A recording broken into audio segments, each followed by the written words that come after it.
لیکن انتہائی تکلیف دہ بات سامنے یہ آئی جب پتہ چلا کہ چائنا میں ایسی فیکٹریاں موجود ہیں جو سور کی ہڈیوں کو کاٹ کر ان کو کارآمد بنانے کے لیے وہ تسبیح بناتے ہیں۔ خنزیر کی ہڈی سے وہ تسبیح بناتے ہیں اور پھر اسے ہول سیل کرتے ہیں سعودی عرب میں، سعودی عرب کی منڈی میں۔ چونکہ مسلمان پوری دنیا سے سعودی عرب آتے ہیں اور جب وہ عمرہ کر کے واپس جانے لگتے ہیں یا حج ادا کرنے کے بعد واپس جانے لگتے ہیں تو وہ اپنے دوست احباب رشتہ داروں کے لیے گفٹ کی شکل میں جائے نماز، تسبیح، ٹوپی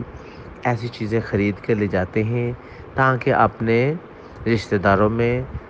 دوستوں میں ان کو ایز اے گفٹ کے طور پہ دیں۔ لیکن ہم مسلمان اس بات سے بالکل نہ واقف ہیں کہ وہ تسبیح کس چیز سے بنی ہوئی ہے۔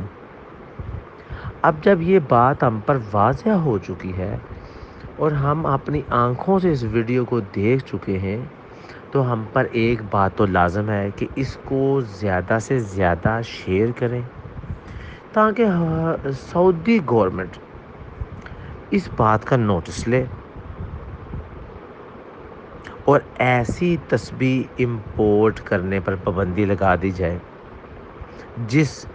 کے انگریڈینٹس آپ کو معلوم نہیں کہ یہ کس چیز سے بنی ہوئی ہے۔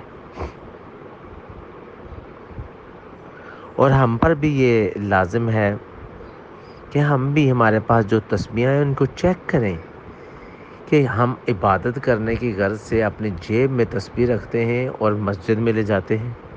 کیا ہم وہی سور کی ہڈی کی بنی ہوئی تسبیح تو نہیں استعمال کر رہے؟